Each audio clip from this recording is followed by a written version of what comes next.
Abby is horrified when she wakes Alfie and realizes he can barely breathe. She immediately rings Kevin, who offers to drive them straight to A&E. As they rush Alfie out of the apartment, Idris watches with growing concern. After learning what has happened, Carl hurries to the hospital. The consultant explains that several tests are needed, but because of Alfie's condition, they want to keep him in intensive care overnight for close observation. Back at the apartment, Idris and Brody are stunned to uncover extensive mold covering the walls. Once Idris hears how seriously ill Alfie is, he heads to the hospital, but what kind of reception will be waiting for him? Doctors later confirm that the mold in Alfie's bedroom is directly responsible for his breathing problems. They strongly advise Abby to move to a safer home as soon as possible. Leanne and Alia tell Idris that the previous owner of the flat must have been aware of the damp issue and should be held responsible. Faced with the revelation, how will Idris respond? Meanwhile, Abby becomes suspicious after noticing Idris and Brody acting unusually. Abby quietly pulls Sally aside and reveals that she witnessed Brody forcing a man into the back of Idris's car, convinced they were involved in something suspicious. Later, when Brody contributes money toward the household expenses, Sally admits to Tim that Idris may not be the decent man he appears to be and fears he is leading Brody down the wrong path. Elsewhere in the cafe, Hope reassures Will that the attention he's receiving at school is entirely positive, with everyone saying kind things about him. Realizing they were both manipulated by Megan, Daniel and Will decide to put their differences behind them. Hope later visits the Rovers and tells Will that she's planning to see Sam after school, adding that he'd be welcome to join them.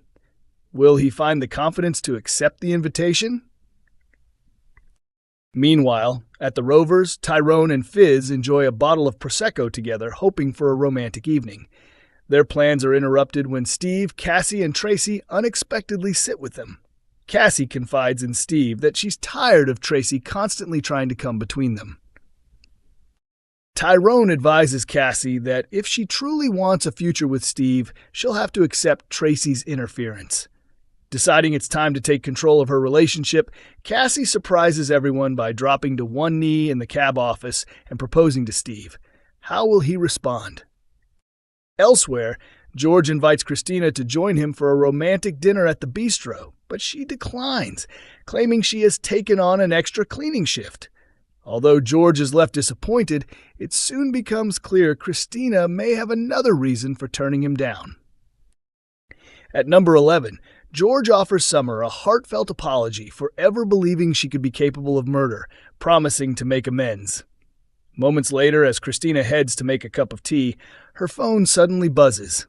The moment she sees the caller's identity, her expression changes, and she quickly rejects the call. As the courtroom drama reaches its climax, the future of Megan is finally decided. Ben receives an important phone call confirming that the jury has reached a verdict. Standing beside him, Eva gently squeezes his hand, offering reassurance as they prepare for the life-changing decision. Moments later, everyone gathers inside the courtroom as the jury announces its verdict. The emotional atmosphere leaves everyone wondering whether justice has truly been served. Meanwhile, over at the cafe, Abby grows increasingly frustrated with the poor conditions in her rented flat. She leaves another voicemail for her landlord, angrily complaining about the severe damp and mold that continue to spread throughout the property. Speaking to Leanne afterwards, Abby admits that her landlord never answers any of her calls and that she doesn't even know who he really is, making the situation even more difficult to resolve. At Speed Doll, Leanne receives an enormous bouquet of flowers delivered from Idris as a heartfelt gesture of apology. The unexpected gift catches her by surprise. Not long afterwards, Idris arrives in person, hoping to explain himself and make amends for his recent behavior.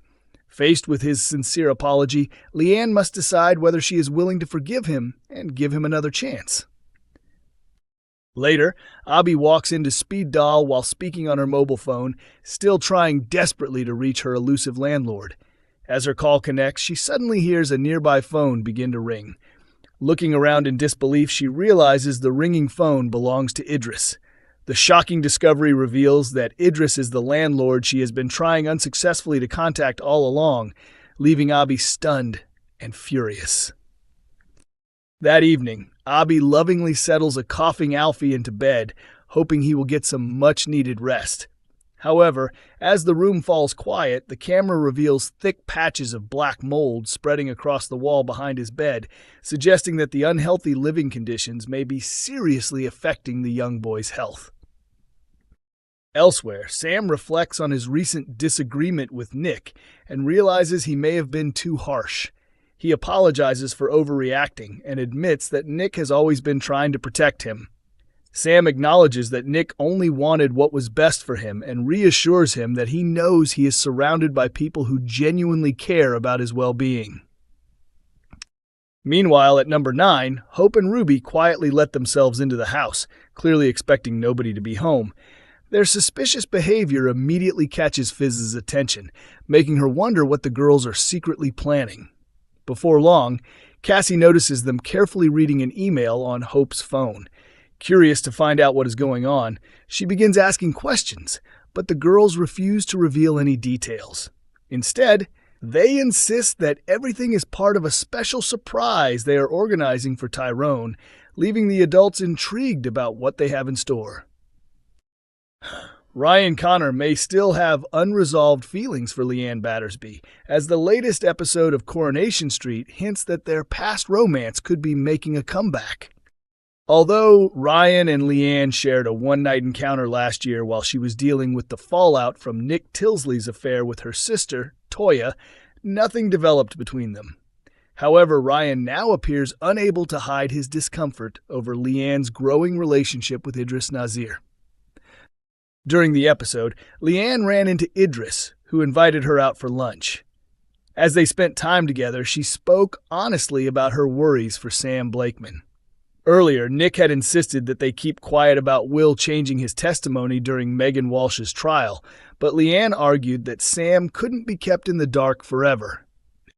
Wanting to lift her spirits, Idris suggested they unwind at the spa in Debbie Webster's hotel. While they were there, he proposed extending the visit by staying overnight, and Leanne happily agreed.